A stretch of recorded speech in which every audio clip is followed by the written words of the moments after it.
రేపు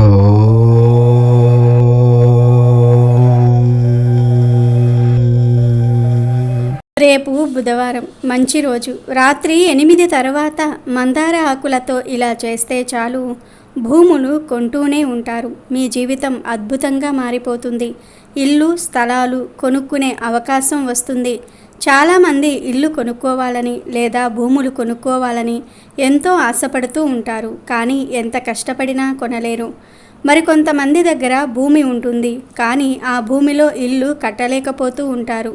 కొంతమంది భూమిని అమ్మేయాలి అనుకుంటారు, కానీ ఎంత ప్రయత్నించినా ఆ స్థలం అమ్ముడుపోదు. ఇలా భూములు ఇల్లు కొనటంలో అమ్మటంలో సమస్యలు ఉన్నాయని బాధపడేవారు బుధవారం రోజు మందార ఆకుతో ఒక పరిహారం చేస్తే చాలు, భూములు ఇళ్ల విషయాలలో ఉండే ఆటంకాలన్నీ కూడా పోతాయని పండితులు చెప్తూ ఉన్నారు. మందార చెట్టు చాలా ప్రత్యేకమైన చెట్టు. మందార మొక్క పూలు పూస్తే చూడడానికి చాలా అందంగా ఉంటుంది. ఈ మొక్క ఎన్ని పూలు పూస్తే అంత సంపద మన ఇంట్లోకి వస్తుందని పెద్దలు చెప్తూ ఉంటారు. దేవతా పూజకు కూడా మనం మందార పూలను ఉపయోగిస్తూ ఉంటాము. దేవతా వృక్షాలలో మందార చెట్టుకు ప్రత్యేకమైన స్థానం ఉంది. అన్ని కాలాలలో పూలు పూసే ఈ మందార మొక్కను ఇంట్లో పెంచుకుంటే ఇంట్లోని వారికి ధనానికి లోటు ఉండదు. ఎర్రని మందార పూలను దేవతా ఆరాధనలో ఎవరైతే వినియోగిస్తారో వారి కోరికలను భగవంతుడు తప్పక నెరవేరుస్తాడని పురాణాలలో చెప్పబడింది. ఎర్ర మందార చెట్టును ఇంట్లో పెంచి బయటకు వెళ్ళేటప్పుడు ఆ మొక్కను చూస్తూ బయటకు వెళ్ళటం వల్ల అంతా శుభమే జరుగుతుంది. చెట్టంతా పూలు పూసిన మందార చెట్టును చూస్తే మనసంతా ఎంతో ఆహ్లాదంగా మారుతుంది. మానసికపరమైన దోషాలను కూడా మందార చెట్టు తొలగిస్తుంది. ఈ మొక్కను ఇంట్లో సింహద్వారానికి కుడివైపు ఉండేలాగా పెంచుకుంటే చాలా మంచిదని పండితులు చెప్తూ ఉన్నారు. అంతేకాదు, ఎర్ర మందార పువ్వును తలలో పెట్టుకోవటం వల్ల స్త్రీలు దీర్ఘ సుమంగలిగా ఉంటారని ఒక నమ్మకం ఉంది. మందార పూలకే కాదు, మందార ఆకులకు కూడా ఎంతో ప్రాధాన్యత ఉంది. ముఖ్యంగా భూములు ఇళ్ల విషయాలలో సమస్యలు ఉన్నవారు బుధవారం రోజు మందార ఆకులతో ఒక పరిహారం చేస్తే చాలు, ఆ సమస్యలన్నీ కూడా పోతాయి. భూములు ఇల్లు కొనాలనుకునేవారు కొంటూ ఉంటారు. దానికి సరిపడా ధనం వస్తుంది. మీ జీవితం అద్భుతంగా మారిపోతుందని శాస్త్ర పండితులు చెప్తూ ఉన్నారు. మరి ఇంతకీ బుధవారం రోజు మందార ఆకులతో ఏం చేయాలి అనే విషయాన్ని ఇప్పుడు మనం ఈ వీడియోలో వివరంగా తెలుసుకుందాము. అంతకన్నా ముందు లక్ష్మీదేవికి పార్వతీదేవికి పుట్టిన పాప పేరు ఏమిటి, ఆమె వివాహం ఎలా జరిగిందో తెలిపే పురాణ కథను విందాం. ఒకానొకప్పుడు లక్ష్మీదేవి మానస సరోవరంలో జలకమాడుతూ ఉండగా పార్వతీదేవి విష్ణువేషం ధరించి లక్ష్మిని సమీపించింది. నవ మోహనంగా కనిపించిన నారాయణుడిని లక్ష్మీదేవి చూసింది. నారాయణుని వేషంలో ఉన్న పార్వతికి కూడా లక్ష్మి సౌందర్యం మనోహరంగా కనిపించింది. ఇద్దరూ సాభిప్రాయంగా చూసుకున్నారు.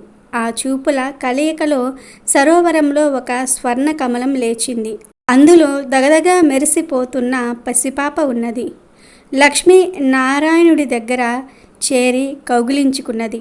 అప్పుడు పార్వతీదేవి పగలబడి నవ్వుతూ, నేను నారాయణుడిని కాను, లక్ష్మి అని నిజ రూపంతో కనిపించింది. అప్పుడు లక్ష్మి పార్వతీదేవితో, అన్నకు తగ్గ చెల్లిలివే, నారాయణి అని అనిపించుకున్నావులే అన్నది. అందుకు పార్వతీదేవి, అప్పుడు విష్ణు మోహిని రూపంలో శివుణ్ణి మాయబుచ్చిన దానికి ఇది చెల్లు చేసుకో అన్నది. ఇంకొక వైపు స్వర్ణకమలంలోని పసిదాన్ని చూసి లక్ష్మీదేవి పార్వతీదేవి ఇద్దరూ మురిసిపోయారు.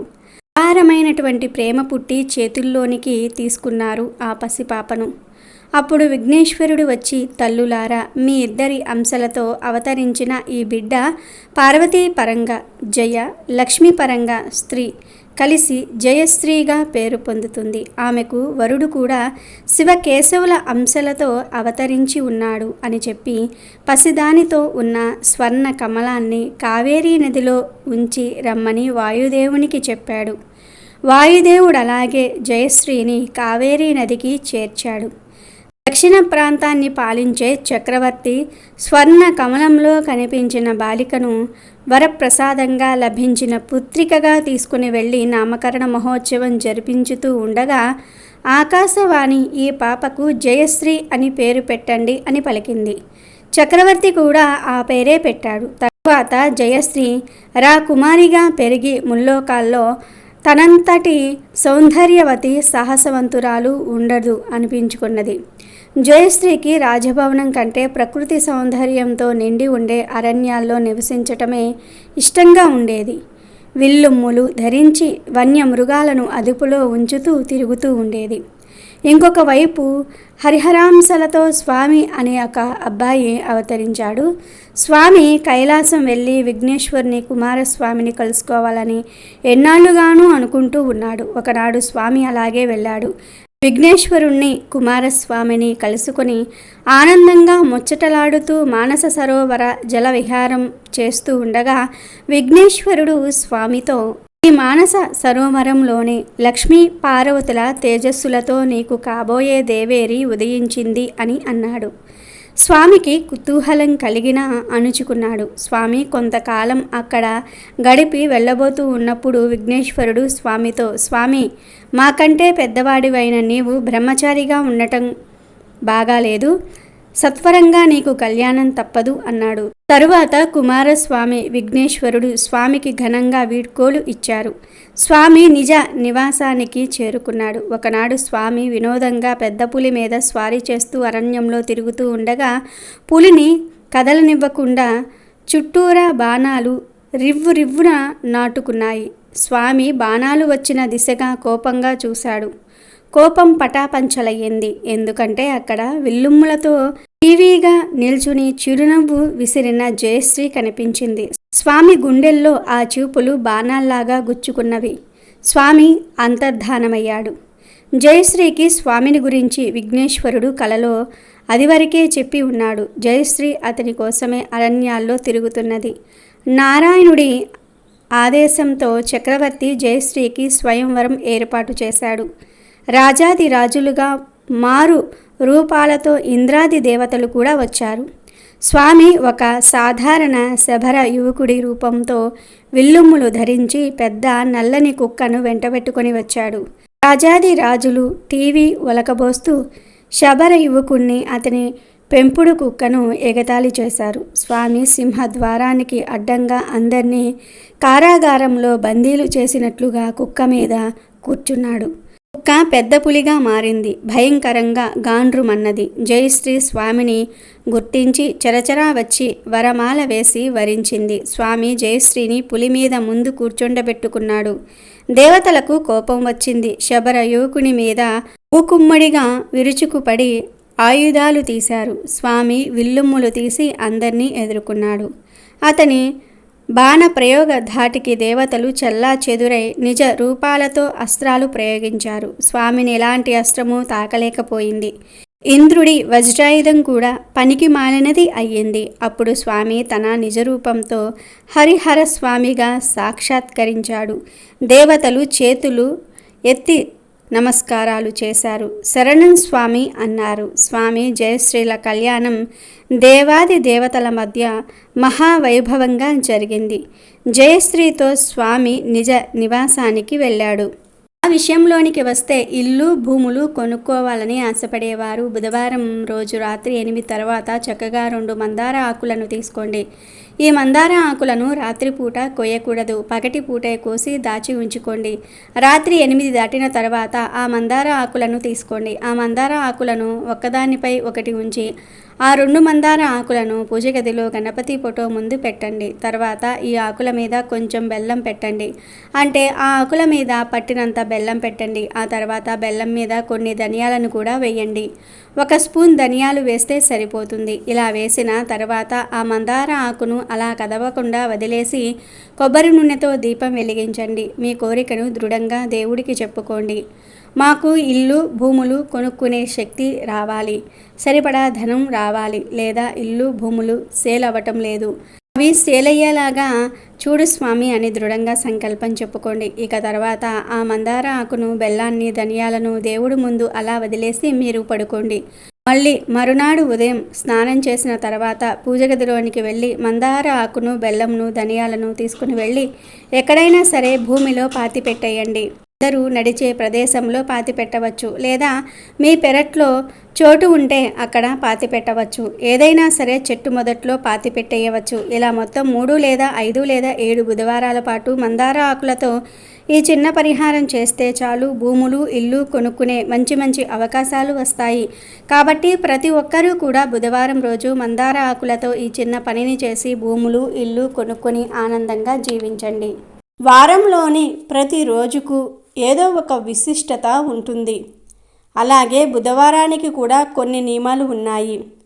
అసలు బుధవారం ఎటువంటి పనులు చేయాలి, ఎటువంటి పనులను పొరపాటును కూడా చేయకూడదు అనే విషయాలను ఇప్పుడు మనం ఈ వీడియోలో తెలుసుకుందాం. బుధవారానికి అధిపతి బుధుడు. బుధగ్రహం తెలివితేటలకు సంబంధించిన గ్రహం. తెలివితేటలు బాగుండాలంటే జాతకంలో బుధుడు మంచి స్థానంలో ఉండాలి.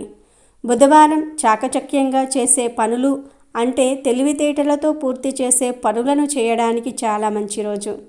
సరదాగా ఆడుతూ పాడుతూ చేసే పనులకు కూడా ఈరోజు అనుకూలం.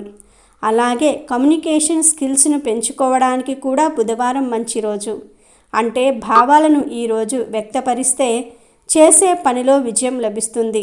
విద్యకు సంబంధించిన నిర్ణయాలు తీసుకోవడానికి కూడా బుధవారం చాలా మంచి రోజు. ఆర్థిక సంబంధమైన వ్యవహారాలకు కూడా అనుకూలం. అప్పులు తీర్చడానికి కూడా బుధవారం చాలా మంచి రోజు. మనసును శుద్ధి చేసుకోవడానికి అంటే చెడు ఆలోచనలను తొలగించుకోవడానికి బుధవారం చాలా మంచిది. బుధవారం నాడు ఇంట్లో తులసి మొక్క ఉన్నవారు తులసి వద్ద పూజ చేస్తే శుభం కలుగుతుంది. ఇనుప వస్తువులను కొనడానికి కూడా బుధవారం రోజు చాలా మంచిది. బుధవారం రోజు ఆడవారు ఇంటిని శుభ్రంగా ఉంచుకోవాలి. ఇంటిని తుడవకుండా ఉండకూడదు. ఇంట్లో చెత్త లేకుండా చూసుకోవాలి. అలాగే ఆడవారు కూడా శుభ్రంగా ఉదయమే లేచి స్నానం చేసుకోవాలి. అలాగే బుధవారం రోజు నూతన ఉద్యోగంలో చేరే ప్రయత్నం మంచిది కాదు. బుధవారానికి అధిపతి బుధుడు కనుక జాతకంలో బుధగ్రహం అనుకూలంగా లేకపోతే మంచి నిర్ణయాలు తీసుకుందాం అని అనుకున్నా బుద్ధి వక్రమార్గంలో నడుస్తుంది. బుధగ్రహ దోషాలు పోవాలంటే బుధవారం తులసి పూజ చేసి విష్ణు సహస్రనామాలను పారాయణ చేయాలి. బుధవారం రోజు పెసలు, ఆకుపచ్చ కూరలను లేదా ఆకుపచ్చ అరటి పళ్లను ఆవుకు తినిపిస్తే శుభం జరుగుతుంది. జాతకంలో బుధుడు బాగున్నా బాగోలేకపోయినా బుధవారం రోజు ఎవ్వరూ కూడా పెసరపప్పుతో చేసిన పదార్థాలను స్వీకరించకూడదు. జాతకంలో బుధగ్రహం అనుకూలంగా లేనివారు పొరపాటున కూడా పెసలుతో చేసిన పదార్థాలు తినకూడదు. తింటే వారి సమస్యలు మరింత పెరుగుతాయి. అలాగే బుధవారం రోజు పొరపాటున కూడా సాయంత్రం సంధ్యా సమయంలో నిద్రించకూడదు. గోర్లు వెంట్రుకలు కత్తిరించకూడదు. అలాగే బుధవారం రోజు ఉత్తర దిక్కు వైపు ప్రయాణం చేయకూడదు. బుధవారం రోజు విష్ణుమూర్తిని ఆరాధించాలి. మద్యం, మాంసాన్ని తినకూడదు. బుధవారం రోజు నల్లని రంగు దుస్తులు ధరించకూడదు. ధరిస్తే మానసిక మరియు శారీరక బాధలు పెరుగుతాయి. ఈరోజు కొత్త నల్ల రంగు బూట్లను కూడా ధరించకూడదు. అలాగే బుధవారం రోజు రాత్రి సమయంలో పెరుగుని ఎవ్వరికీ దానంగా ఇవ్వకూడదు. ముఖ్యంగా స్త్రీలు ఈరోజు తులసిని తప్పనిసరిగా పూజించుకోవాలి. బుధవారం రోజు పచ్చని రంగులో ఉండే ఆకుకూరలను తింటే బుధుడి అనుగ్రహం కలుగుతుంది కనుక బుధవారం రోజు ప్రతి ఒక్కరూ కూడా ఈ చిన్న చిన్న నియమాలను పాటించండి. శుభ ఫలితాలను పొందండి.